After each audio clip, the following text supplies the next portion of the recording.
પૂનાથી રોશનીબેન, મૃત્યુ સમયે શું ભાવના ભાવવી એ સમજાવો. અને પ્રશ્નોત્તર રત્નમાલા ભાગ 1નો સવાલ 111 એનો ઓડિયો તમારા અવાજમાં બોલીને મોકલાવો. રોશનીબેન, આ તમારો સવાલ છે, એનો જવાબ અને બીજા 2-3 જણના બીજા સવાલ આવ્યા છે કે અમારા વડીલનો અંત સમય નજીક છે, ભયંકર બીમારીમાં સપડાયા છે, એમને શું આરાધના કરાવવી. એક જણે પૂછ્યું છે કે ધર્મની શરૂઆત ક્યાંથી કરવી. આ બધા સવાલોને હું સાથે આવરી લઈને આ એક ઓડિયોમાં નહીં આવે, 2-3 ઓડિયોમાં હું એનો જવાબ આપીશ. ઓકે? ભલે આપણે એમ કહીએ કે મૃત્યુ સમયે શું ભાવના ભાવવી કે મૃત્યુ સમયે શું આરાધના કરાવવી, પણ આપણે મૃત્યુનો સમય તો જાણતા નથી. એટલે આપણા માટે તો ઈચ એન્ડ એવરી મોમેન્ટ મૃત્યુ સમય છે. માટે મૃત્યુ સમયે આપણી અંદરની પરિસ્થિતિ કેવી હશે? કોઈ ભલે કાંઈ પણ આરાધના કરાવે કે 24 કલાક સાહેબજી આવીને બેસી જાય, તો પણ મરનાર વ્યક્તિની એ વખતની અંતર્મનની સ્થિતિ કેવી હશે ખબર નથી. બહારથી ભલે ગમે તેટલું ધર્મના સૂત્રો વગેરે સંભળાવતા હોય, પણ એનું મન ક્યાં રાચી રહ્યું છે તેની આપણને કેવી રીતે ખબર પડે? એટલે ભલે આપણે આપણા સંતોષ ખાતર બધી જ આરાધના કરાવીએ, કદાચ એ જીવને જવાના સમયે ખૂબ પશ્ચાતાપ થયો હોય, પોતે આખું જીવન જે પાપ કર્યા, જે હિંસાઓ કરી, ચોરી કરી, જુઠ્ઠું બોલ્યા, જે મૈથુન સેવ્યા, જે પરિગ્રહ કર્યા, ક્રોધ, માન, માયા, લોભ કર્યો, તે 18 પાપસ્થાનકની હૃદયમાં ખૂબ જ પસ્તાવો થતો હોય, જાગૃત અવસ્થામાં હોય, ભાનમાં હોય તો પામી જાય પણ ખરો. તો તે માટે 7 પાપસ્થાનક તો અમે સૂક્ષ્મ અને બાદરથી વિસ્તારપૂર્વક પોડકાસ્ટ ઓડિયોમાં સમજાવ્યા છે, અને બાકીના છે એ હવે અનુકૂળતાએ આપીશ. તો આ 7 એમને સંભળાવો અને જણાવો કે આ સાંભળતા જીવને જે પાપ યાદ આવે એનો હૃદયપૂર્વક પશ્ચાતાપ થતો હોય તો એ પશ્ચાતાપ કરો. અને હવે આમાંથી કયું પાપ કેટલું ત્યાગ કરી શકો તેમ છો તે એક પ્રતિજ્ઞા આપવાની ચાલુ કરો. અને જે પ્રતિજ્ઞાઓ આપો તે એક નોટમાં લખતા જાઓ. તેથી તે જીવે ત્યાં સુધીનું તેનું દરરોજ, એ જીવે ત્યાં સુધીનું એનું દરરોજ એમને સ્મરણ કરાવો. તમે લખેલું હોય તો તમે એમને સ્મરણ કરાવી શકો, અને કદાચ મહાવ્યાધિમાંથી પાછા સારા પણ થઈ જાય તો આ નોટ્સ એમને આપી શકાય કે જેથી એ પ્રતિજ્ઞાઓનું પાલન કરી શકે. હવે જે પોતે ભલે આજે સ્વસ્થ છે, પણ સ્વસ્થ લોકોને પણ એક ક્ષણમાં હાર્ટ એટેક આવી જતો હોય, એક્સિડન્ટથી મૃત્યુ થઈ જતું હોય છે, ક્ષણમાં બ્રેઇન હેમરેજ થઈ જતું હોય છે, કોમામાં ચાલ્યા જતા હોય છે. કોઈને પણ ખબર નથી ક્ષણમાં શું થઈ જશે. ભલે તમે જીવતા છો પણ કોમામાં ચાલ્યા ગયા તો શું સમજશો, શું ત્યાગ કરશો? માટે દરેકે દરેક જણ જો આ માનવ ભાવ સુધારવો હોય તો જે વસ્તુનો જેટલો ત્યાગ થાય તે કરતા જાઓ. જો તમે આ ઘડીએ અત્યારથી ત્યાગ કરશો તો છેલ્લી ઘડીએ કોઈ તમને ત્યાગ કરાવે એવી આશા રાખવાની જરૂરત જ નહીં પડે. અંત સમય કોઈ કરાવશે કે નહીં તે તો ખબર નથી. કોઈ કરાવશે તો તમે ઝીલી શકો એવા હશો કે નહીં તે પણ ખબર નથી. તો અંત સમયે કોઈ મને ધર્મ પમાડે એવી આશા રાખીને શા માટે બેઠા છો? જો તું અત્યારથી આરાધના કરીશ તો તું પામી જ જઈશ, એ નક્કી છે. બીજી એક વાત સમજી લો કે અત્યારે જે જૈન ધર્મ મળ્યો છે, સમજણ મળી છે, સંપૂર્ણ અંગોપાંગ મળ્યા છે, છતાં કાંઈ ધર્મ કરવો નથી. પૂરી જિંદગી બેફામ પાપ કરવા છે. રાચી માચીને સ્થાવર જીવોનો ખતમો બોલાવવો છે.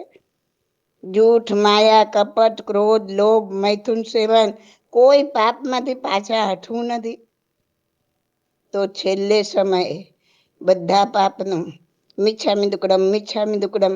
અરે ભાઈ, જાણી સમજીને અનંત પાપ કર્યા, અનેક વાર રિપીટ કર્યા, તો પછી મિચ્છામિ દુક્કડમ શાનું મળે? આ ભૂલથી કોઈ પાપ થઈ ગયું હોય, અનિચ્છાએ થઈ ગયું હોય, માન્યતામાં જડબે સલાક બેઠેલું હોય કે આ 100% ખોટું છે, છતાં થઈ ગયું હોય, બળતા હૃદયે મજબૂરીથી કર્યું હોય, એની માફી હોય, એના મિચ્છામિ દુક્કડમ હોય. તે તો તારી ઇન્દ્રિયોની લોલુપતાને વશ થઈને વારંવાર પાપ કર્યા છે. અને હવે છેલ્લી ઘડીએ તું ઈચ્છે કે ન ઈચ્છે, તારે આ દેહ છોડવાનો જ છે. ત્યારે કોઈ તને આલોચના કરાવે ને તારા પાપ ધોવાઈ જાય એવું સમજે છે તું? આખી જિંદગી પાણી વલોવ્યું ને હવે માખણ મળી જાય એવું ઈચ્છે છે તું? એ બની શકે? જે ઇન્દ્રિયોની લોલુપતા કરી, અનેક જન્મ સુધી ઇન્દ્રિય પ્રાપ્ત નહીં થાય. કોઈની નિંદા રસ ધરીને કીધી અને સાંભળી તો સમજી લેવાનું કે અનેક જન્મો સુધી જીભ કે કાન વગરના એક ઇન્દ્રિય જીવો બનવું પડશે. એ ઇન્દ્રિય છીનવી લેશે કુદરત, કેમ કે એનો દુરુપયોગ કર્યો. અનંતા ભોગો ભોગવ્યા તો અનંતા અસાધ્ય રોગોનો ભોગ બનવું જ પડશે. કુદરતના કાનૂનમાં હિસાબ ચોખ્ખો છે. માટે મને આવતા ભવે આમ આપજે ને આમ કરજે ને છેલ્લી ઘડીએ ફલાણું કરજે ને ઢીકણું કરજે, એ બધું ભૂલી જાઓ. ને આજથી જ, આ ઘડીથી જ 18 પાપમાંથી શક્ય હોય તેટલો ત્યાગ કર. ત્યાગમય જીવન જીવવાનું શરૂ કરો. આ માનવ જન્મ જે મળ્યો છે તે, અને કેવલી પ્રરૂપેલો ધર્મ, એ પણ કોઈ આગલા જન્મમાં આ રીતે કદાચ માંગીને લીધો હશે. અને મળ્યો પણ ખરો, પણ મળ્યા પછી શું કર્યું એનો જરા હિસાબ માંડી જોજો. કર્મ કરતી વખતે પાછી પાની કરવી નથી ને ઉદય વખતે ક્ષમતા ધારણ કરવી નથી. તો સમજી લેજો કે અંત સમયે ખુદ ભગવાન આવીને ઊભા રહેશે તો પણ કાંઈ જ નહીં કરી શકે. કહેવાનો મતલબ એ જ છે કે તમે નાના હો કે મોટા હો, સિનિયર સિટીઝન હોય કે બીમારી હોય, પથારીમાં હોય, જાગ્યા ત્યારથી સવાર સમજીને અબ ઘડીથી જ ધર્મના પહેલા પગથિયા રૂપે પ્રતિજ્ઞા લેવાનું ચાલુ કરો. જયના રાખીને પણ નિયમ લઈ શકાય. અનિવાર્ય હોય ત્યાં છૂટછાટ રાખીને કે લિમિટ મૂકીને નિયમો લઈ શકાય. પણ નિયમમાં હશો ને અચાનક જશો તો પણ વીરતીમાં જશો. અમુક અપવાદ સ્થાનો એવા પણ છે, એ અપવાદ રાખીને, એની જયના રાખીને નિયમો લેવાના કે કોઈના દબાણથી, રાજા, પ્રધાન, માતા પિતા, મહાજન, વિશાળ જનસમૂહના કારણે, અથવા તો કોઈ ચોર, લૂંટારું કે બળવાન સામેની લાચારીના કારણે, આજીવિકાની રક્ષા માટેની વ્યવસ્થાના કારણે, ભૂત પ્રેત વૈતાલના ઉપદ્રવોના કારણે, અસમાધિ ઊભી કરી દે એવી ગંભીર વ્યાધિઓના કારણે નિયમ ભંગ કરવો પડે તો જયના, એમ ધારીને કરવાનું. તો સવારથી સાંજ સુધીની પ્રવૃત્તિનું લિસ્ટ તૈયાર કરી નિયમો ધારતા જાઓ. જેવા કે થોડા ઉદાહરણ આપું છું, બાકી તમે વિચારતા જજો. નવરાત્રિમાં દાંડિયા રમીશ નહીં, હોળી ધૂળેટીના તહેવાર ઉજવીશ નહીં, દિવાળીમાં કે ક્યારે પણ કોઈ પણ પ્રકારનું દારૂખાનું ફોડીશ નહીં, દેવગુરુના નામે ક્યાંય પણ કે કોર્ટમાં પણ સોગંદ ખાઈશ નહીં, ગ્રહોની નડતર દૂર કરવા હોમ હવન વગેરે કરીશ નહીં, માંસાહાર કરીશ નહીં, માંસાહારી મિશ્ર હોટલમાં જઈશ નહીં, કે માંસાહાર મિશ્ર ખોરાક સ્વીકારીશ નહીં. આજકાલ માંસાહારની ભેળસેળ ઘણી ચીજોમાં થઈ ગઈ છે, તે ખાતરી કરીને પછી જ ખાવું. બ્રેડ બટર પાઉં બિસ્કિટ ખાઈશ નહીં, ગર્ભપાત કરીશ નહીં કે કરાવીશ નહીં, અભક્ષ્ય ચીજો બોળ અથાણા કંદમૂળ વાપરીશ નહીં, સડી ગયેલું ધાન્ય કે શાકભાજી વાપરીશ નહીં, અળગણ પાણી પીશ નહીં, વાંદા મચ્છરને મારવાના હિંસક સ્પ્રે છાંટીશ નહીં, ફૂલઝાડના કુંડા રાખીશ નહીં,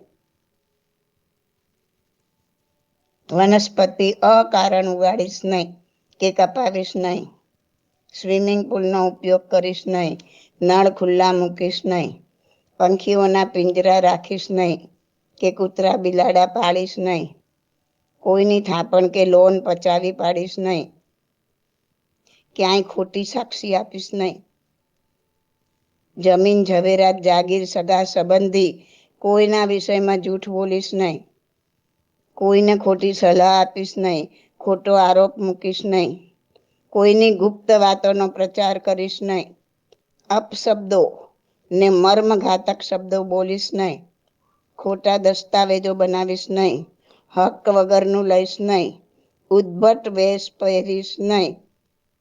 તમે એવો વેશ પહેર્યો કે સામેલાના દિલમાં કામના જાગે તો એના ભાગીદાર તમે પૂરેપૂરા છો. ઉદ્ભટ વેશ પહેરવાનું સંપૂર્ણપણે બંધ કરવું જરૂરી છે. વિજાતીય સાથે લાંબા વાર્તાલાપ કરીશ નહીં, અતિ સ્નાન, અતિ આહાર, એકાંત, અતિ વેશભૂષાનો ત્યાગ કરવો, પારકાના લગ્ન પ્રસંગોમાં પાર્ટીઓની ઉજવણીમાં જઈશ નહીં, અમુક છૂટ રાખીને નિયમ લઈ શકાય, સામૂહિક ભોજનમાં 1-2 દ્રવ્યની છૂટ રાખી બાકી ત્યાગ કરવો, બને તો સર્વથા ત્યાગ કરવો, પશુઓને ખરીદવા નહીં, પાળવા નહીં, બિનજરૂરી મોજશોખના સાધનો વાપરવા નહીં, કપડાં અને ચંપલની જોડ મર્યાદિત સંખ્યામાં રાખવી, અમુક દેશ કે અમુક રાજ્યમાં જ જઈશ એવો નિયમ કરવો. આ બધું તમે ભલે ન કરતા હોય, પણ જો તમને નિયમ ના હોય ને તો પૂરેપૂરું પાપ લાગે. આખી દુનિયામાં જેટલું થતું હોય એ બધું પાપ તમને લાગે. એટલે નિયમમાં આવવું ખૂબ જરૂરી છે. હમણાં એક અણસણ લેવા ઈચ્છતા ભાઈ, એમની જોડે વાત થઈ. એમણે કહ્યું, મેં આ જીવન મુંબઈ અને કચ્છ સિવાય બીજે ક્યાંય જવું નહીં એવી પ્રતિજ્ઞા લઈ લીધી. મેં કહ્યું, પછી તમારા નજીકના કોઈ વ્યક્તિને કોઈને કાંઈ થયું તો તે ગામમાં તમે નહીં જાઓ? વ્યવહાર પૂરતું તો જવું પડે ને. તો કહે, ના, એ બધો વ્યવહાર છોકરાઓ વગેરે સંભાળશે. હવે હું આ બધામાંથી બહાર નીકળી ગયો. હું હયાત જ ના હોત તો કેવી રીતે જાત, એમ સમજી લેવાનું. બીજા એક ભાઈ પણ આવી જ કંઈ પ્રતિજ્ઞા લીધી. મેં કહ્યું, તમને કોઈ અસાધ્ય રોગ આવ્યો ને તેની સારવાર માટે ફોરેન જવું પડ્યું તો શું કરશો? તો કે કંઈ પણ થાય, હવે હું કોઈ સારવાર માટે પરદેશ નહીં જાઉં. મારી પાંચમની છઠ કોઈ કરવાનું નથી. ઘણી જિંદગી જીવી લીધી, હવે કોઈ હોસ્પિટલમાં જવું નથી, નળીઓમાં કે વેન્ટિલેટર પર જીવવું નથી. એના પર 4 દિવસ વધારે જીવવું તોય શું, ઓછું જીવવું તોય શું, કુદરતી રીતે જીવાય એટલું જ જીવવું છે. ત્યાગમય જીવન જીવીને ક્ષમતાપૂર્વક સંતોષપૂર્વક જવું છે. ખરેખર આવી પ્રતિજ્ઞાઓ લેવા વાળાને સત વંદન. આપણામાં પણ આવી શક્તિઓ ખીલે એ માટે થોડું મન મજબૂત કરીને પગલાં ભરવાનું ચાલુ કરો. આરાધનાની શરૂઆત ક્યાંથી કરવી? આ બધા સવાલના જવાબ આ ઓડિયોમાં મળી જશે. આ ઓડિયો અહીં અધૂરો છોડું છું, બાકીનું બીજા ત્રીજા ઓડિયોમાં આપીશ. આ ત્યાગથી શરૂઆત કરો. વડીલો જે પથારીમાં છે એને પણ એક એક વસ્તુ યાદ કરી ત્યાગ કરાવતા જાઓ, અને તમે પણ જોડે કરતા જાઓ. વધુ next ઓડિયોમાં. This audio is by Subodhi Masalia. My contact number is 8850088567.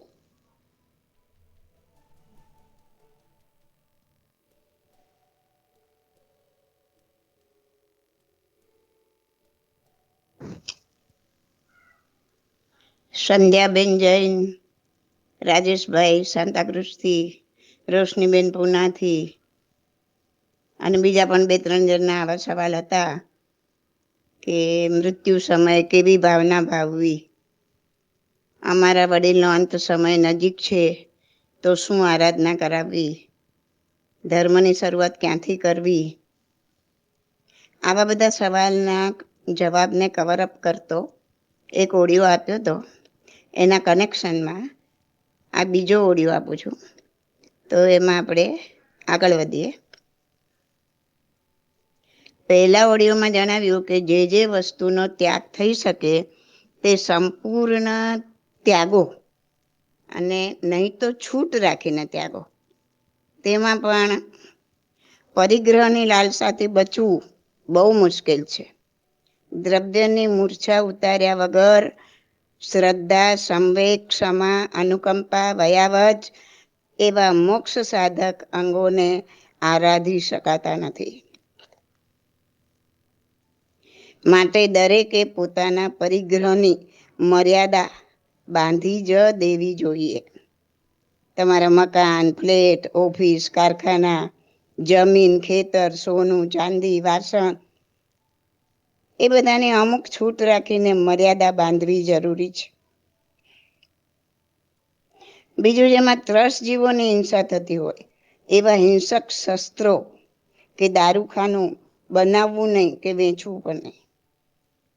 વિચાર કરો, તમે આવું બનાવતા પણ નથી કે વેચતા પણ નથી, છતાં પ્રતિજ્ઞા નથી, તો દુનિયાભરમાં બનતી આવી વસ્તુના પાપનો ભાર વગર લેવા દેવાનો તમારા માથા પર લઈને ફરો છો.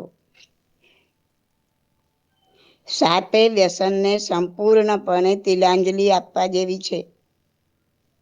પિક્ચર, નાટક, ટીવી, રેડિયો, સર્કસ આ બધું બને તો સર્વથા ત્યાગો, નહીં તો અમુક કલાકની લિમિટ મૂકીને છોડવા જેવું છે.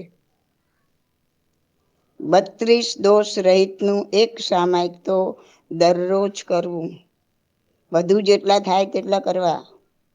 બીમાર હોય, અશક્ત હોય, બેસી શકે તેમ ના હોય તો સૂતા સૂતા પણ સામાયિકમાં સ્થિર થઈ શકાય, પણ ઊંઘ ન આવી જાય તે ધ્યાન રાખવાનું.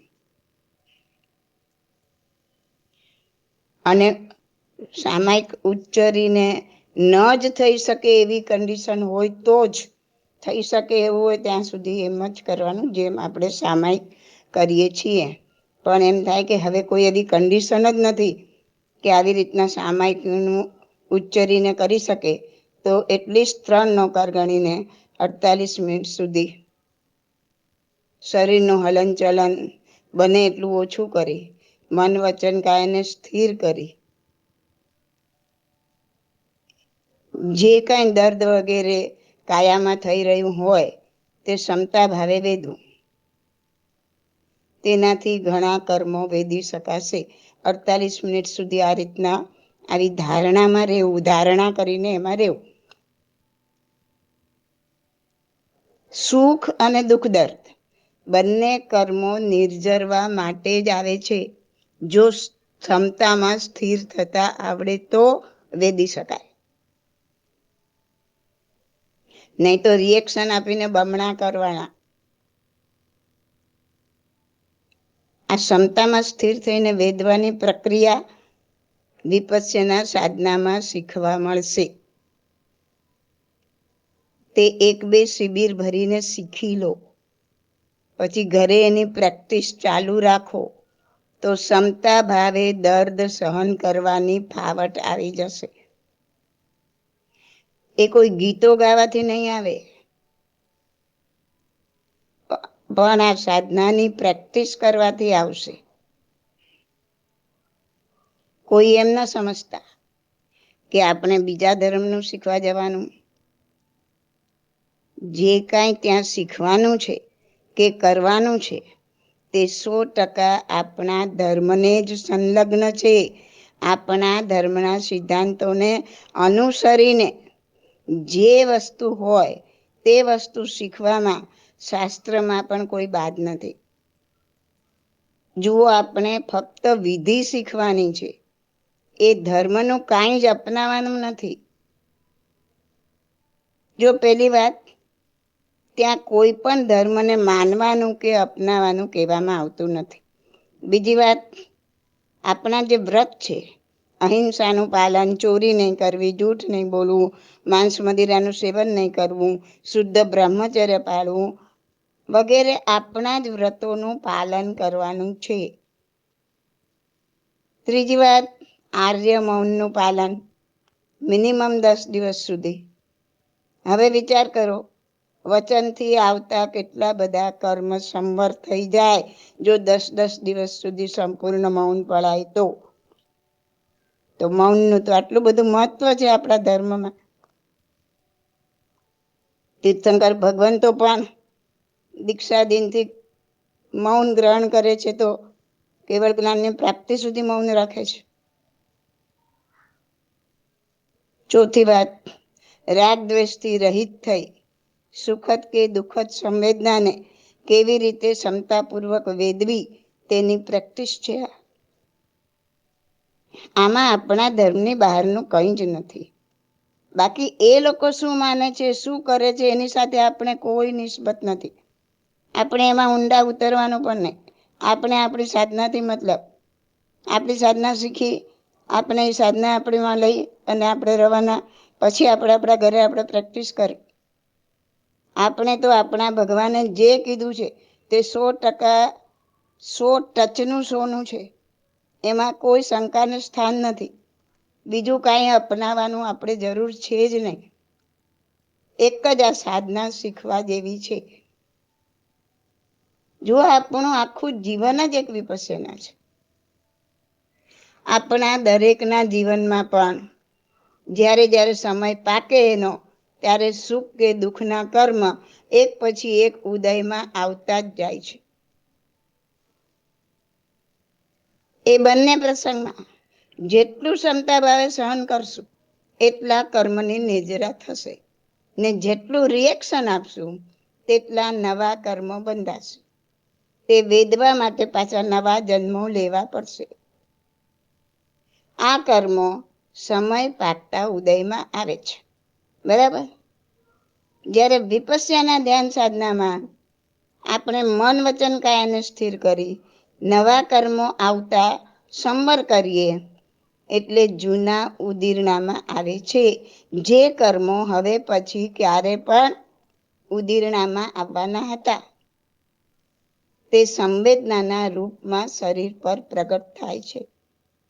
કેમ કે મન વચન કાયાથી સ્થિર છો એટલે એક્શનમાં નથી આવતા, એટલે સુખદ કે દુઃખદ સંવેદના રૂપે શરીર પર પ્રગટ થાય છે. જ્યારે પણ કર્મો નાખ્યા છે ત્યારે બે જ સ્વરૂપમાં નાખ્યા છે, કાં તો રાગના સ્વરૂપમાં, કાં તો દ્વેષના સ્વરૂપમાં. જો રાગના કર્મો ઉદીરણામાં આવ્યા તો સુખદ સંવેદના રૂપે શરીર પર પ્રગટ થશે, પ્રગટ થાય છે. દ્વેષના આવ્યા તો દુઃખદ સંવેદના રૂપે શરીર પર પ્રગટ થાય છે. આ કર્મો ઉદીરણામાં આવે ત્યારે રાગ દ્વેષમાં ન ખેંચાઓ અને અનિત્ય ભાવનામાં સ્થિર થઈ ક્ષમતામાં સ્થિર થાઓ તો ઉદીરણામાં આવેલ કર્મ નિર્જરીને ચાલ્યું જાય છે. ને જો પાછું રાગ કે દ્વેષનું રિએક્શન આપો તો કર્મનો ગુણાકાર થાય છે. ભલે બેઠા હોય તમે ધ્યાન કરો, પણ એમાં અંતરંગ ક્રિયા શું કરો છો? તમે ક્ષમતામાં સ્થિર થાવ છો આ ઉદીરણા વખતે કે એમાં પણ પાછા રાગ દ્વેષનું રિએક્શન આપો છો? એના પર બધું ડિપેન્ડ્સ છે. તો આમ જોવા જાવ તો આખું જીવન જ એક વિપસ્યના છે. ફરક એટલો જ છે કે જીવનમાં જે સુખ દુઃખના કર્મો ઉદયમાં આવે છે એનો સમય પાકતા ફરજિયાતપણે આવે છે. જ્યારે આ સાધનામાં તમારે જે કર્મો હજી ઉદયમાં આવવાના બાકી છે તે ધ્યાન દ્વારા તમે ઉદીરણામાં લાવો છો અને એને તમે ક્ષમતા ભાવે વેદો છો.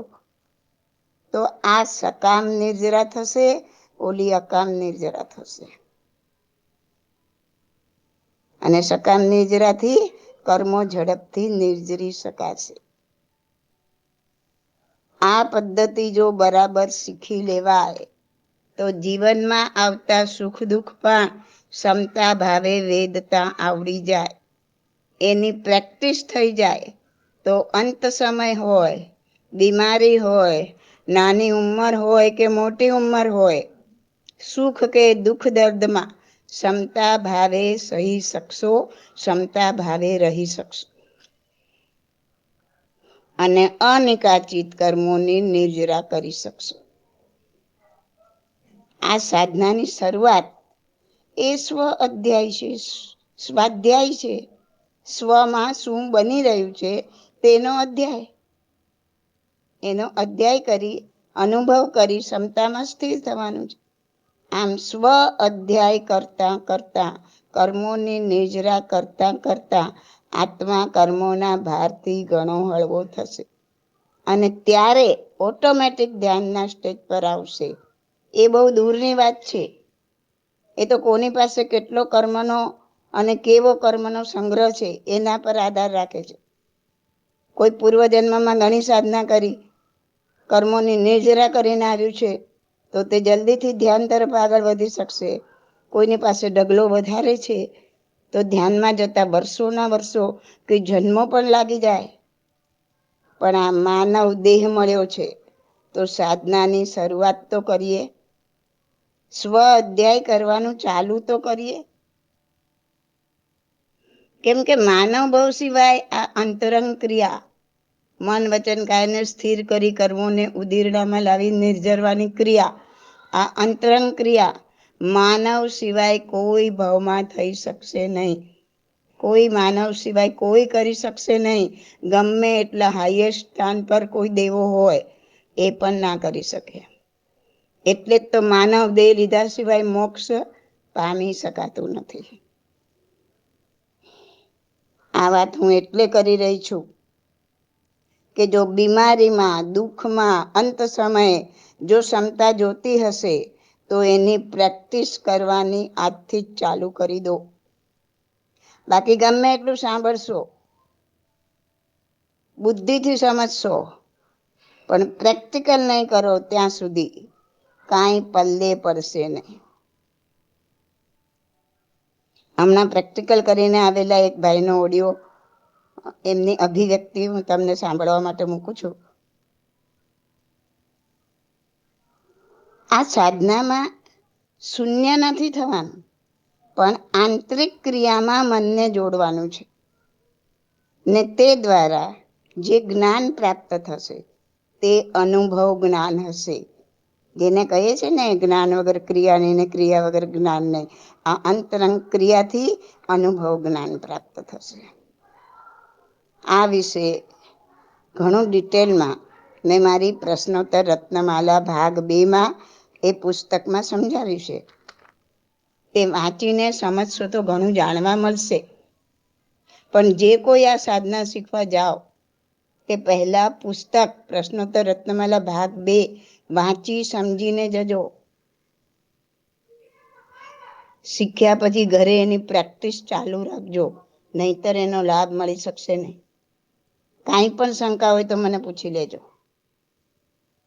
ઘણા સાહેબજીઓ આ સાધના શીખ્યા છે અને બીજાને શીખવાડી રહ્યા છે. સાહેબજી તો ઘણા બધા પાપમાંથી બહાર નીકળી ગયેલા હોય છે, માટે તેઓ બહુ ઝડપથી આ સાધના આત્મસાત કરી શકે છે. ને આપણી અનેક ધર્મશાળા, ઉપાશ્રયનો ઉપયોગ કરીને આપણા શ્રાવક શ્રાવિકાઓને આ સાધનાનું જ્ઞાન પ્રદાન કરી શકે છે. જેથી એ લોકોને પણ ક્યાંય બહાર બીજે સાધના શીખવા જવું પડે નહીં. હવે તમને થશે કે મૃત્યુ સમયે શું આરાધના કરવી, એમાં આ બધું ક્યાંથી આવ્યું? પણ જો અત્યારે સાધના શીખી શકાય એવી તમારી તબિયત છે, ત્યારે શીખીને એક સામાયિક વાર પણ દરરોજ ધ્યાનની પ્રેક્ટિસ કરશો, આ સાધનાની, આપણા શબ્દોમાં કહીએ તો આ સ્વાધ્યાયની, તો જ ક્ષમતા ભાવે દર્દ સહન કરવાની અને સુખમાં કે દુઃખમાં ક્ષમતામાં રહેવાની શક્તિ ખીલશે. પછી આગ લાગે ત્યારે કૂવા ખોદવા બેસશો તો કઈ નહીં થાય. મોક્ષની સીડી ફક્ત આ 3 અક્ષર જ છે, સ મ તા. શાસ્ત્રમાં પણ ઠેર ઠેર આ વાત ભાર દઈને સમજાવી છે. અને તમે જાણો છો કે પ્રેક્ટિસ મેક્સ મેન પરફેક્ટ. કોઈ વસ્તુ અચાનક પ્રાપ્ત થઈ શકતી નથી. બરાબર ને? તો આ વસ્તુ શીખેલા છો તો પથારીમાં પડ્યા પણ આનો ઉપયોગ કરી શકશો. ઓકે? હવે અંત સમયે કેવી ભાવના ભાવવી તે આપણે નેક્સ્ટ ઓડિયોમાં, થર્ડ ઓડિયોમાં સમજશું. This audio is by Subodhi Masalia.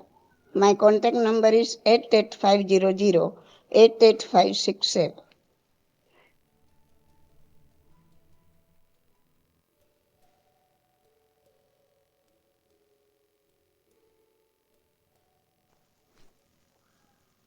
મૃત્યુ સમયે શું આરાધના કરવી કે કરાવવી, તેના જવાબમાં 2 ઓડિયો આપ્યા. આ ત્રીજો ઓડિયો આપું છું. જે 2 ઓડિયો આપ્યા એમાં બાહ્ય ત્યાગ તથા ધ્યાન સાધનાની વાત કરી. બાહ્ય ત્યાગ એ પાપમાંથી પાછા હટવાનું પહેલું પગથિયું છે, પણ લક્ષ્ય તો અભ્યંતર ત્યાગ જ છે. રાગ, દ્વેષ, મોહ, ક્રોધ, માન, માયા, લોભ, 8 પ્રકારના મદ, હઠાગ્રહ, દુરાગ્રહ, આ બધા અભ્યંતર પરિગ્રહ છે. એનો બને એટલો ત્યાગ કરવા સતત પ્રયત્નશીલ રહેવાનું છે. ધારો કે તમે બાહ્ય દ્રષ્ટિએ ઘણું બધું ત્યાગ કર્યું છે, પરંતુ એક નાનકડું ઉદાહરણ આપું છું. દાખલા તરીકે તમે રોજ ઉપાશ્રય સામાયિક કરવા જતા હો ને અમુક જગ્યાએ બેસતા હો. આજે જો કોઈ આવીને એ જગ્યાએ બેસી ગયું તો તમને થશે, આ તો મારી જગ્યા હતી. ભલે તમે સામેલાને કાંઈ કહેતા નથી, પણ મનમાં એ આવ્યું કે આ વ્યક્તિ મારી જગ્યાએ આવીને બેસી ગયું, તો સમજજો કે મોહ તો એવો ને એવો જીવંત છે. આ તો એક ઉદાહરણ આપ્યું, વિચારી જોજો. આવી કેટલીય વાત આપણા જીવનમાં દરરોજ બનતી હોય છે. આ મોહ રાજાને જીતવો અતિ મુશ્કેલ છે, પણ પ્રયત્ન ચાલુ કરી દો. જેવું મનમાં આવ્યું કે તરત જ મનથી જ પાછા હટો કે હે જીવ, આ શરીર પણ તારું નથી, તો આ જગ્યા ક્યાંથી તારી હોઈ શકે? સમજી લો કે અમુક જોડી જ કપડાની તમે છૂટ રાખી. કોઈક પ્રસંગે અમુક કપડાં પહેરીને ગયા, ત્યાં પાછું મનમાં એમ થાય કે આના કરતા પેલો ડ્રેસ પહેર્યો હોત તો સારું હતું, એ વધારે સૂટ થાય. આવું મનમાં થાય કે તરત જાગ્રત થાવ કે જીવ, તે કપડાની જોડ ઓછી કરી, પણ કપડા પરનો મોહ છૂટ્યો નથી. તરત મનથી પાછા વળો કે જે પહેરવાનું હતું તે પહેરાઈ ગયું છે, હવે એમાં કઈ ચેન્જ થવાનું નથી. પછી આ મૂર્ખની જેમ વિચારીને હું મારા આત્મા પર મોહના કર્મ શા માટે વધારું છું? દ્રવ્યથી પરિગ્રહનો ત્યાગ કર્યો છે, તો ભાવથી શા માટે આ કર્મો વધારું છું? પડે પડે આવી જાગૃતિ કેળવો. આત્મજાગૃતિ એ જ ધર્મ છે.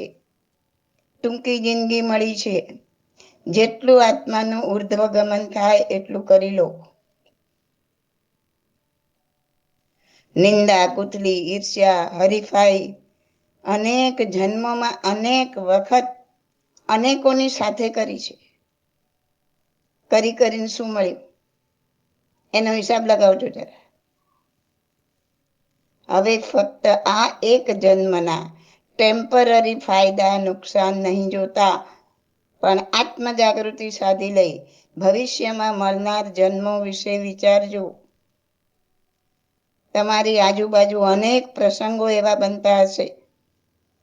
દાખલા તરીકે કોઈ નિર્દોષને સજા થતી હોય, મરાતું કૂટાતું હોય, પશુ પક્ષીઓને અમાનવીય ત્રાસ અપાતો હોય, મારકૂટ કરતા હોય, કાપી નાખતા હોય, કોઈ ભૂખ્યાને ભોજન ન મળતું હોય, ઉપરથી ધક્કા મારી કાઢી મૂકતા હોય, અથવા તો કોઈ રક્તપિત્યાને જુઓ, કોઈ આખા શરીરે દાઝી ગયેલા દર્દીને કણસતો જુઓ. આવું બધું જોઈને કે સાંભળીને અરે રે બિચારાને કેવું દુઃખ, આટલું વિચારીને અટકી નહીં જતા, પરંતુ ત્રાસ આપનાર અને ત્રાસ ભોગવનાર બંનેની જગ્યાએ તમારી જાતને મૂકીને જોજો કે અનેક જન્મો હું આવો ત્રાસ આપનાર પણ બન્યો છું અને અનેક જન્મો આવો ત્રાસ ભોગવનાર પણ બન્યો છું. હે જીવ, શું હજી તને આ ભવચક્રમાંથી બહાર નીકળવાનું, ભવચક્કરનો અંત લાવવાનું મન નથી થતું? આ રીતે મનને વૈરાગ્ય વાસિત કરતા રહેજો. ધારો કે ખૂબ ક્રોધી સ્વભાવ છે તમારો, વાત વાતમાં કોઈના પર ક્રોધ આવી જાય છે, ત્યારે તરત જાગૃત થઈ જજો. તરત મનમાં વિચારજો, મેં આ શું કર્યું? દરેકે દરેક જીવ ઈશ્વર સમાન છે. મેં ઈશ્વર પર ક્રોધ કર્યો? મેં ક્રોધ કરી મારા પોતાના આત્મા પર જ કર્મોના ડગ ખડક્યા. હે મારી અંદર રહેલ આત્મા, પરમાત્મા, મને ક્ષમા કર. બીજી વાર આવું ન કરું એવી તારી શક્તિ પ્રગટ કર. જોજો ભૂલથી પણ કરેલા ક્રોધને ટેકો નહીં આપતા. બરાબર કર્યું, આમ જ કરવા જેવું હતું. આમ ક્રોધના આવેશ પર કોઈ સ્ટેમ્પ નહીં મારતા, નહીં તો જન્મોના જન્મો સુધી ક્રોધ પીછો નહીં છોડે. એને જેટલું સમર્થન આપશો એ તમારામાં ઘર કરીને રહેશે. ખોટું છે એને ખોટું જાણો, આત્માની જાગૃતિ રાખો. એવું ન બને કે ક્રોધ આવીને ગયો પણ ખબર ન પડે. ખબર ન પડે કે મને ક્રોધ આવ્યો. ચોર ઘરમાં બેઠો છે, એની ખબર જ નહીં હોય તો એને કાઢશો કેવી રીતના? માન આવ્યું, લોભ આવ્યો, મમતા આવી, મોહ ઉત્પન્ન થયો. સતત આત્માની જાગૃતિમાં રહો. ધન કમાયા, ખુશી ખુશી થઈ ગઈ, તરત આત્માની જાગૃતિ હોવી જોઈએ કે લોભ કસાય આવ્યો. ધન જાય ને દુઃખ થાય, ધન આવે ને આનંદ થાય, એ બંને લોભ કસાયના જ લક્ષણ છે. એ જીવ ક્ષમતામાં રે. જે થઈ ગયું એના માટે પશ્ચાતાપ રાખો. મેં મારા આત્મા પર કર્મોના થર ચડાયા. હે આત્મા પરમાત્મા, મને ક્ષમા કર.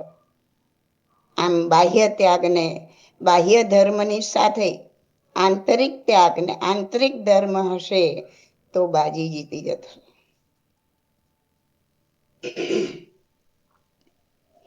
બીજો સવાલ ઘણાનો એ આવે છે કે મૃત્યુ સમયે કયા સૂત્રો સંભળાવી શકાય?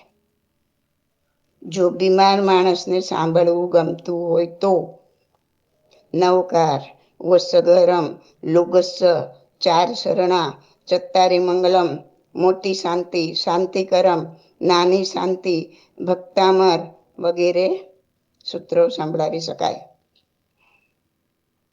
ખાસ કરીને પુણ્ય પ્રકાશનું સ્તવન તથા અતિચાર સંભળાવતા જવું ને મિચ્છામી દુક્કડમ અપાવતા જવું, આપતા જવું. જેટલો સમય શાંતિ ને સ્થિરતા હોય, સાંભળવું ગમતું હોય ત્યાં સુધી સંભળાવવું. કોઈ પણ વસ્તુનો અતિરેક કરવો નહીં. અરે તમને તો હવે આ બિછાનામાં પડ્યા છો તોય ધર્મ સાંભળવો નથી ગમતો, એવું બોલવાનું નહીં. એ જીવને ક્ષણ માત્ર પણ દુઃખ પહોંચે એવો એક પણ શબ્દ બોલવો નહીં. એની જગ્યાએ તમારી જાતને મૂકો, તમને પણ સાંભળવું નહીં ગમતું હોય. ભગવાનની સ્તુતિઓ, વૈરાગ્યવાસિત સ્તવનો, પદ્માવતી આરાધના, આ બધું પણ સંભળાવી શકાય. જો અંતિમ સમય હોય ને પોતે જાગ્રત હોય તો બધું ઓસરાવી દેવું. આ ભવ, પરભવ કે ભવભવના બધા પાપોને, પાપ ક્રિયાઓને, પાપ વ્યાપારોને હું ઓસરાવું છું. મારે એમની સાથે કોઈ સંબંધ નથી. ધર્મની ક્રિયાઓની, ધર્મના અનુષ્ઠાનોની અનુમોદના કરું છું. અને પછી કલાકના કે ઓછા વધુ ટાઈમના સાગારિક પચખાણ આપવા. એટલે આગાર રાખીને, છૂટ રાખીને પચખાણ આપવા. છેલ્લા દિવસોમાં મન દુઃખ દર્દમાં અટવાઈ ન જાય અને આંતરિક જાગૃતિ રહે એ માટે મધુર સ્વરે સ્તવનો, સજ્જાયો વગેરે બોલી. જો એમને સાંભળવું ગમતું હોય ત્યાં સુધી જ. એમને કહેવાનું, જરા પણ મનમાં કોઈની સાથે વેર વિરોધ રાખતા નહીં. નહીં તો આ દુર્ભાવના ભવોભવમાં દુર્ગતિ અપાવશે. બીજું નમો જીનાણમ જી અભયાણમ, નમો જીનાણમ જી અભયાણમ, એની ધૂન પણ બોલી શકાય. બીજું એમને પૂછી જુઓ, તમારી કોઈ ઈચ્છા છે? કોઈ ઈચ્છા હોય તો જણાવો. ખાવા પીવાની કઈ ઈચ્છા હોય, બીજી કોઈ ઈચ્છા હોય, એમાંથી જે કોઈ ઈચ્છા હમણાં પૂરી થઈ શકે એમ હોય તમારાથી તો તે પૂરી કરી દો. બાકી ઈચ્છાઓનો એમને ત્યાગ કરવાનું કહો. એમને સમજાવો, અમારી અનુકૂળતા હશે તો કરશું, પણ અત્યારે તમે આ બધી ઈચ્છાઓને છોડી દો. ઈચ્છાઓ કરશો કે નહીં કરો, જે ખાવાનું હશે, જે થવાનું હશે તે જ થશે. માટે ઈચ્છાઓને છોડો. આ ઈચ્છાઓ ભવના ફેરા વધારી દેશે, એનો ત્યાગ કરો. એના બદલે એવી ભાવના ભાવો કે હે પ્રભુ, હું જાણું છું આ માનવ દેહથી મોક્ષ છે જ નહીં. આ સંગયણથી મોક્ષ જઈ શકાતું નથી.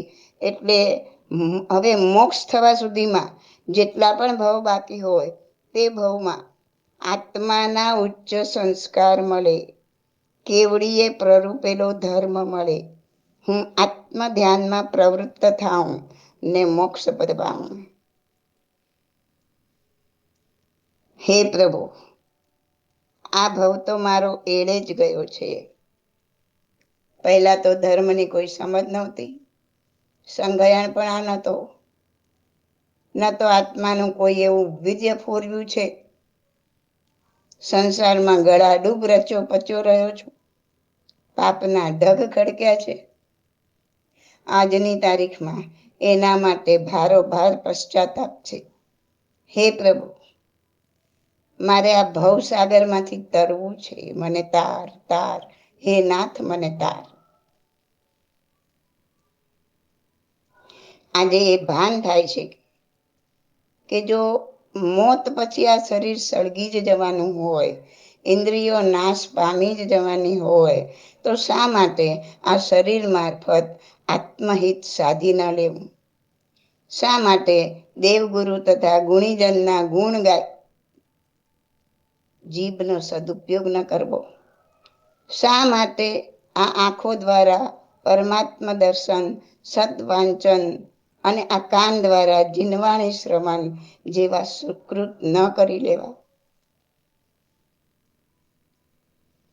કેવી છે આ સંસારની વિચિત્રતા, જેને તું મારા મારા કરે છે, પોતાના ગણે છે, તે ક્યારે તારી સાથે દુશ્મન જેવો વ્યવહાર કરશે તે ખબર નથી.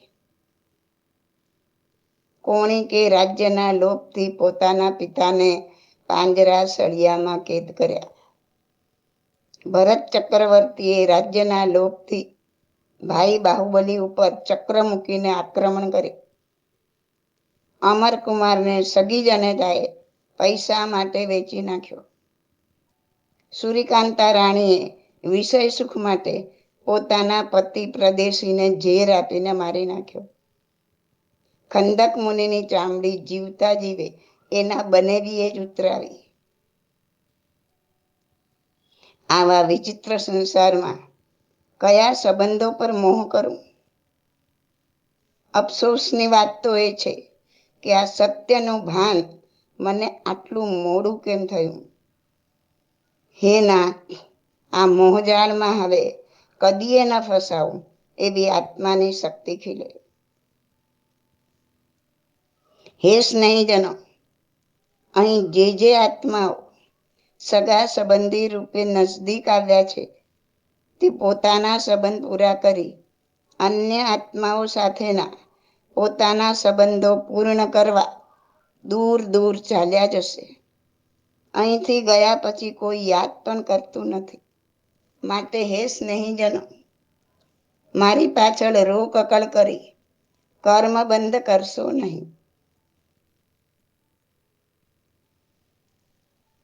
જ્યારે અભિમન્યુ યુદ્ધમાં માર્યો ગયો ત્યારે એના પિતા અર્જુનને એટલો બધો આઘાત લાગ્યો કે સૌને ચિંતા થઈ કે કદાચ પુત્ર વિયોગને કારણે તેનું પણ મરણ નીપજે.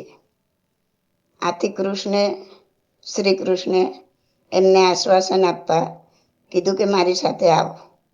અર્જુન સાથે ગયો ત્યારે શ્રી કૃષ્ણે એક બગીચામાં બેઠેલા એક પોપટને સામે આંગળી ચીંધીને કીધું કે આ પોપટ એ તારા અભિમન્યુનો જીવ છે. એ રીતના કૃષ્ણે ઓળખાણ આપી. અર્જુને ખુશાલીમાં એને બૂમ પાડી, મારા દીકરા અભિમન્યુ, તું મજામાં છે ને? અભિમન્યુએ શાંતિથી કહ્યું, સાંભળો, આ બધાએ સાંભળવા જેવી અને સમજવા જેવી વાત છે. અભિમન્યુએ કીધું, તમે કોણ છો? હું તમને ઓળખતો નથી.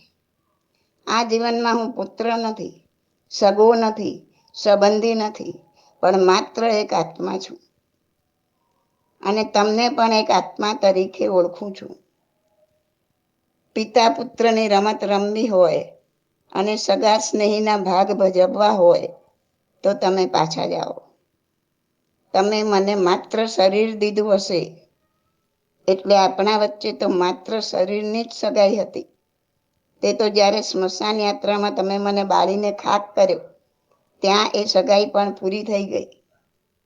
હું આત્મા છું અને આત્મા તમે મને નથી આપ્યો, તમે નથી આપ્યો મને, પણ આત્મા શાશ્વત છે. ત્યારે હવે તમારું શું છે કે જે ઉપર હક જમાવવા તમે ચાલી આવ્યા છો? લાખો વાર જન્મ લઈએ તો લાખો માણસના મા બાપ કે બેટા બનવું પડે. તે બધાની સાથે આત્માને શું સંબંધ? એક ભવ પૂરો થયો કે ખેલ ખતમ જ થયો સમજવો. આવા શબ્દો સાંભળી અર્જુન નિરાશ તો થયો, પણ મરણ પાછળ કલ્પાંત કરવું કેટલું નકામું છે, જીવન કેટલું ક્ષણભંગુર છે અને આત્મા કેવો અમર છે એની ખાતરી થઈ ગઈ અને એને શોકને ત્યજ્યો. સ્નેહીજનો, અહીંથી ગયા પછી કોઈ યાદ કરતું નથી. માટે એની પાછળ રોકકળ કરી કર્મ બંધ કરશો નહીં. એકવાર મોતમાંથી છુટકારો પામ્યા પછી માતા, પિતા, પત્ની કે પુત્રને મળવા માટે કોઈ પાછું આવતું નથી. કોના છોકરા, કોની નારી, કોના મા ને બાપ, કોના સગા, કોના વહાલા, મિથ્યા સૌ સંતાપ. બસ આ રીતે આત્માને વૈરાગ્ય વાસિત કરજો. તમને પ્રશ્નોત્તર રત્નમાલામાં આપેલો સવાલ નંબર 111, મૃત્યુ સમયે કેવી ભાવના ભાવવી, એનો જવાબ તમને મારા વોઇસમાં સાંભળવો છે તો હું આના પછીનો એક નાનો ઓડિયો આપું છું. એમાં 111 નંબરનો સવાલ વાંચીને સંભળાવું છું. Okay. This audio is by Svodhi Masalia. My contact number is 8850088567.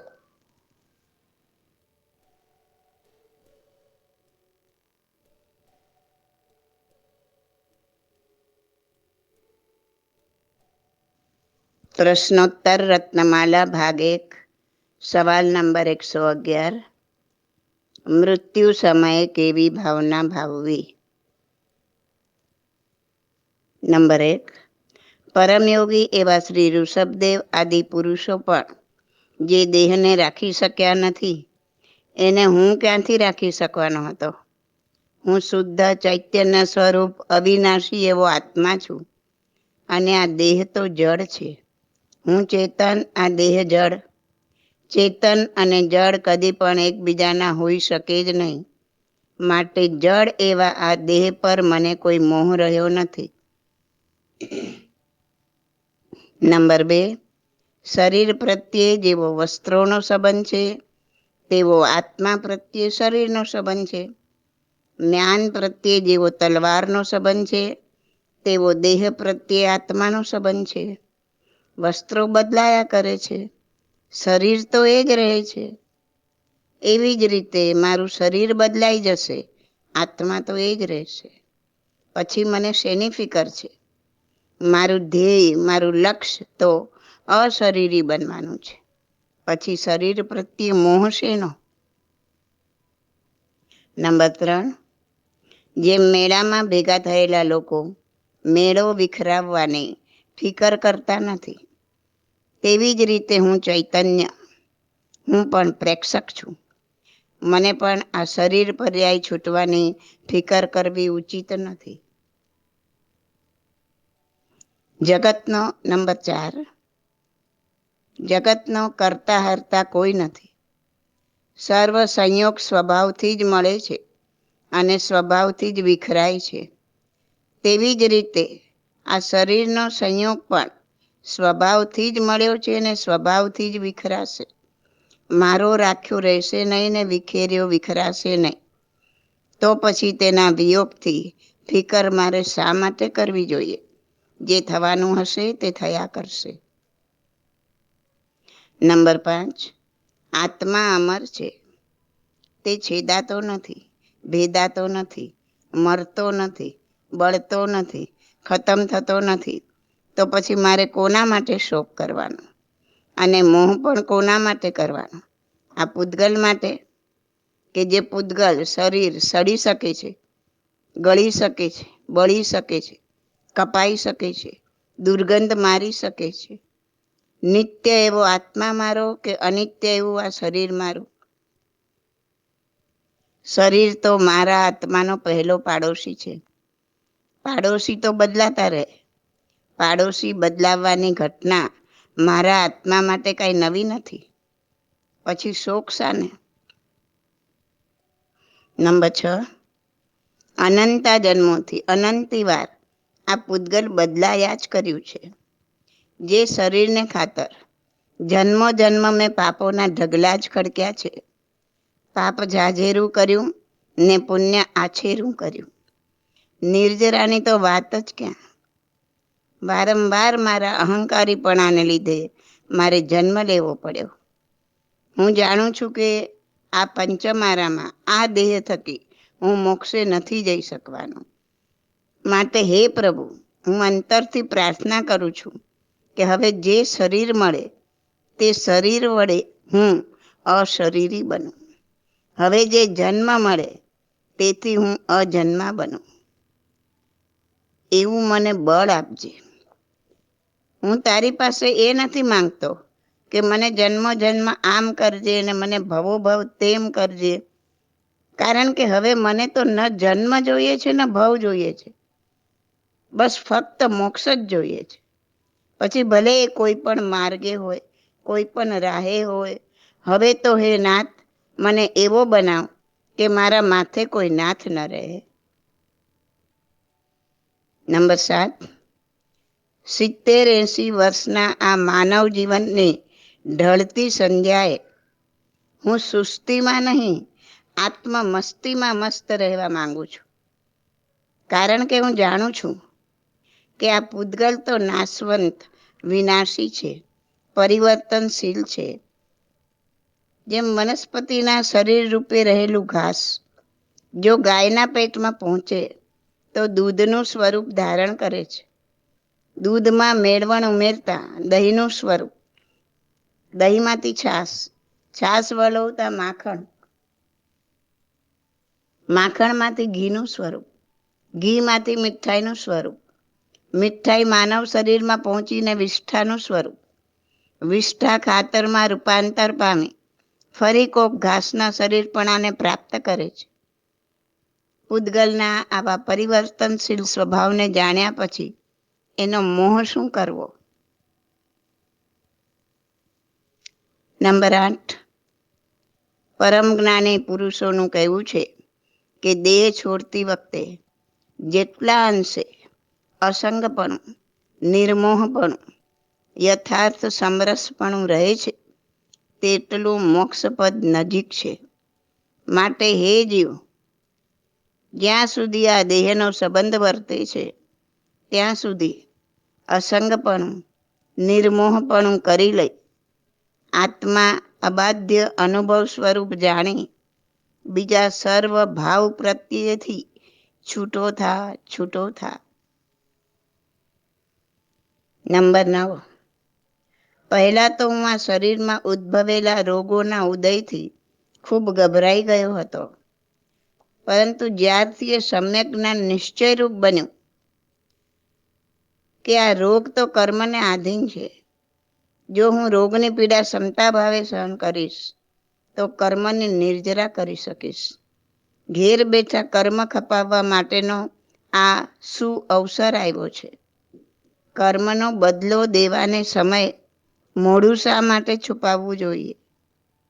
આ પ્રાપ્ત થયેલું જ્ઞાન અનુભવની કેડી પર પાર ઉતરી શકે એવી હે પરમાત્મા મને શક્તિ આપો, શક્તિ આપો.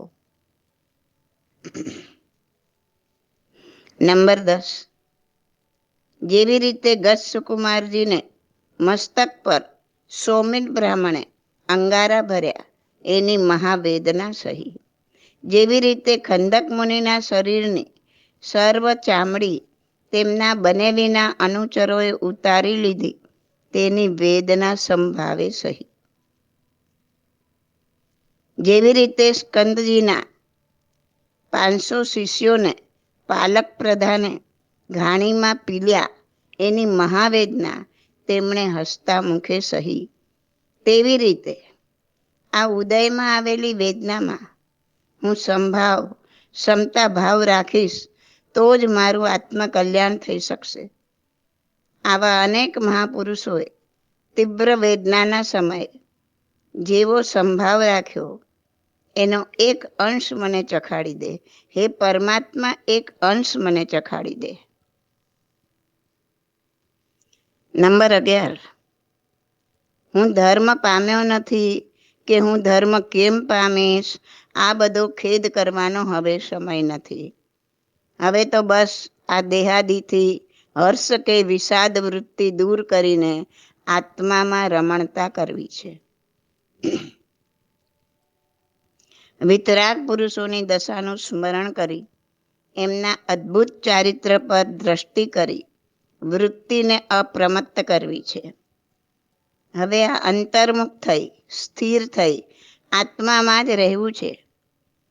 અનંત અપાર આત્માનંદનો અનુભવ કરવો છે. આત્મા ભાવનામાં નિરંતર નિમગ્ન થવું છે. નંબર 12, અહીંયા દરેક જીવ પોતાના કર્મોના ફળને પોતે એકલો જ ભોગવે છે. એવી સ્થિતિમાં અહીં કોણ પોતીકું છે અને કોણ પારકું છે? હે આત્મા, તું જાગીને જો. માયાના ફંદમાં શા માટે ફસાણો છે? આ માયાલક્ષ્મી સાથે તારો કંઈ જ સંબંધ નથી. આ લક્ષ્મી મેળવવા માટે તે જે પાપ પ્રપંચ કર્યા, તે જે જૂઠ કૂડ કપટ કર્યા, તે જે ઝઘડા કંકાસ કર્યા, આ લક્ષ્મી માટે તે જે મા બાપ ભાઈ બહેનના મન દુભાવ્યા, ભાઈ ભાઈ સાથે કે શેઠ નોકર સાથે જે ઝઘડા કર્યા, તે જરૂર જરૂર સાથે આવશે. હે જીવ, આ ક્ષણથી જ તું ચેતી જા. ઝઘડાડીનાર કોઈને ગમતી નથી. માટે તને આ દુર્ગતિમાં ધકેલનારી લક્ષ્મીમાં રહેલા તારા મોહનો તું ત્યાગ કર, ત્યાગ કર. નંબર 13. મારા પછી મારી પત્ની, પુત્ર, પુત્રી કે કુટુંબીજનોનું શું થશે એ વિચારવા બેસવાનો આ સમય નથી. આવા આર્ત ધ્યાનથી તો તું તિર્યંચ ગતિનું આયુષ્ય બાંધીશ. ચેત ચેત નર ચેત. આવા કુટુંબ કબીલા તો તું જન્મો જન્મ મૂકીને આવ્યો છે. પેલા કૂતરા કૂતરીના ભાવમાં કેટલા ગલુડિયા મૂકીને આવ્યો હોઈશ. કરી છે કોઈ દિવસ આ બધાની ચિંતા? તો હવે શા માટે? પેલા સાપણના ભાવમાં તારા જ સાપોડિયાને તું ખાઈ ગયો હોઈશ. હે આત્મન, તું સ્વસ્થ થા, સ્વસ્થ થા. આ સહુ તો એના સ્વાર્થના કારણે તને પ્રેમ કરી રહ્યા છે. એને જોઈને તું ઢીલો ન પડીશ. તારા બાપ દાદાની સાથે તું ગયો નથી કે તારી સાથે તારા પુત્ર પૌત્રીઓ આવી શકવાના નથી. જન્મો જન્મ આ વાતનું જ પુનરાવર્તન થાય છે. આ પુનરાવર્તનને પૂર્ણ વિરામ મૂકવા માટેનો આ જન્મ છે. તેથી તું તારા આત્મભાવમાં મસ્ત થઈ જા. સ્ટેજ પરના નાટકના પાત્ર તરીકે બધાને નિહાળ અને તું તારા આત્મામાં બેસી જા. તારા આત્મામાં બેસી જા. નંબર 14. ભગવાન મહાવીરે ભર યુવાન વયે નાનકડી પુત્રી અને પત્નીનો સ્વેચ્છાએ ત્યાગ કર્યો હતો. ધન્નાજી પોતાની 8 પત્નીને એક ધડાકે ત્યાગીને અણગાર બન્યા. શાલીભદ્રે તો 32 પત્નીઓ અને દોમ દોમ સાહેબીને ઠુકરાવી. આવા મહાપુરુષોને યાદ કર જેમણે સ્વેચ્છાએ ત્યાગ કર્યો છે. જ્યારે તું ઈચ્છે કે ના ઈચ્છે, જે છોડવાનું જ છે એના મોહમાં શા માટે લપેટાય છે? નંબર 15. હે આત્મન, આ એક જન્મમાં આવી પડેલા દુઃખને તું શું રડે છે? ને વળી કર્મ સંયોગે મળેલા સુખનો અહંકાર શા માટે કરે છે? આ અહંકાર જ જન્મે છે ને અહંકાર જ મરે છે. અહંકાર તો તારી અને મોક્ષ વચ્ચેની જબરી દિવાલ છે. જો મોક્ષ જોઈતું હશે તો સમ્યક જ્ઞાનના હથોડા વડે એ દિવાલને તોડવી પડશે. અને દુઃખ? કયા દુઃખની વાત કરે છે? અરે આ જન્મમાં ભોગવેલા તારા દુઃખ તો કાંઈ વિષાત્મા નથી. હે જીવ, જરા વિચાર કર. જ્યારે તું નિગોદમાં હોઈશ ત્યારે એક શ્વાસ લઈને મૂકીએ એટલા સમયમાં 17-18 વખત જન્મ મરણના કેવા દુઃખ તે સહ્યા હશે. જ્યારે સૂક્ષ્મ નિગોદમાંથી તારો જીવ બાદર નિગોદમાં ગયો હશે, કંદમૂળ વગેરે બાદર નિગોદ કહેવાય, ત્યારે જીવતે જીવ કપાવાનું ને બફાવાનું કેવું મહાભયંકર દુઃખ તે સહન કર્યું હશે.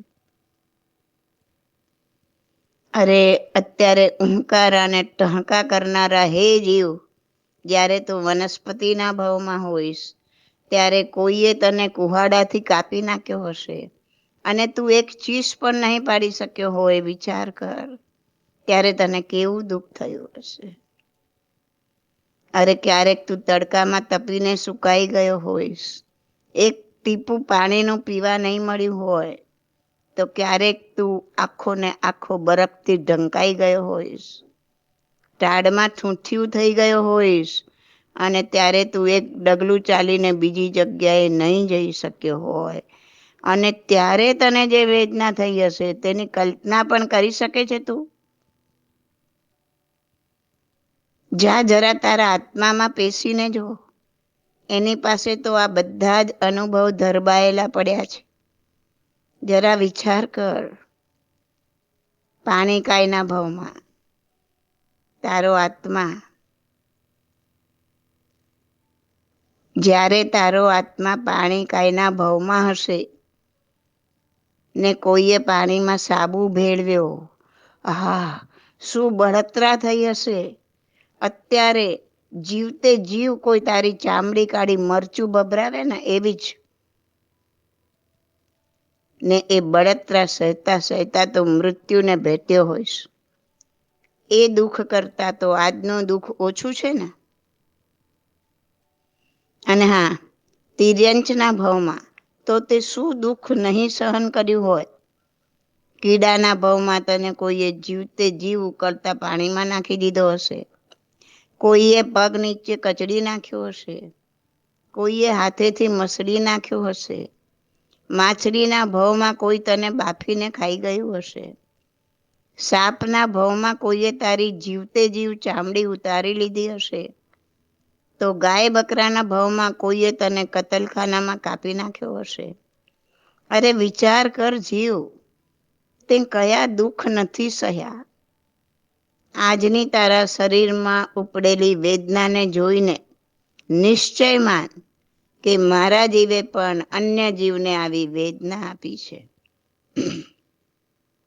હું મારા જ કર્મફળનો વિપાક ભોગવી રહ્યો છું. હવે મારે આ કર્મનો ગુણાકાર નથી કરવો, મારે તો સમભાવે સહન કરી એનો ભાગાકાર કરવો છે. હે મારામાં બિરાજેલ વિશુદ્ધ આત્મન, તું તો શક્તિનો પુંજ છે. તારામાં રહેલ શક્તિનો એક અંશ પ્રગટ કર. મને ક્ષમતા જોઈએ, મને મોક્ષ જોઈએ, મને ક્ષમતા જોઈએ.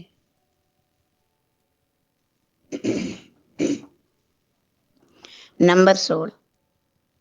હે જીવ, આ સમજણના ભાવમાં પણ કેટલાય જીવો પર ક્રોધ કરીને તેમના આત્માને દુભવ્યા હશે. લોભને વશ થઈ તે કેટલો પરિગ્રહ કર્યો હશે. માયાને વશ થઈ તે ઘરમાં ને બહાર કેટલીય બાબતમાં રાજ રમત રમી હશે. ને માનને વશ થઈ તે કેટલાયનું જીવવું ઝેર કરી દીધું હશે. તટસ્થ બનીને એક એક પ્રસંગને યાદ કરીશ તો પાપોની હારમાળા દેખાશે. હે જીવ, આ સિલસિલો હવે અહીંથી આ ક્ષણેથી અટકવો જોઈએ, નહીં તો નરક કે નિગોદમાં ફેંકાઈ જતા વાર નહીં લાગે. શું અનંતા દુઃખ ભોગવી અને જન્મ મરણના ચક્કર ચાલુ રાખી પાછા નિગોદમાં જવું છે? ના. તો પછી હે જીવ, હે ભવ્ય, તું તારા આત્માનું મોક્ષ માર્ગમાં સ્થાપન કર. દુભવેલા દરેક જીવોની અંતઃકરણપૂર્વક ક્ષમાયાચ. આ બધી ભૂલો મારા ભવચક્રની છેલ્લી ભૂલો હોજો. હવે હું કોઈને નહીં દુભવું, કોઈને નહીં દુભવું. નંબર 17. મારા પરમાત્માએ કહ્યું છે કે અટલ અનુભવ સ્વરૂપ આત્મા જ્યારથી સર્વ દ્રવ્યથી જુદો ભાસે છે ત્યારથી મુક્ત દશા વર્તે છે. તે પુરુષ નિર્વિકલ્પ થાય છે અને તે પુરુષ મુક્ત થાય છે. માટે હે ભવ્ય, તું તારામાં રહેલા પરમાત્માનું ધ્યાન કર, આત્માનો જ અનુભવ કર તથા તારા આત્મામાં જ વિહાર કર. બીજા દ્રવ્યોમાં વિહાર કરવો છોડી દે. જે દેહ ભર યુવાવસ્થામાં ને સંપૂર્ણ આરોગ્યતામાં દેખાતા છતાં પણ ક્ષણભંગુર છે, તે દેહમાંથી પ્રીતિ છોડી દે. તું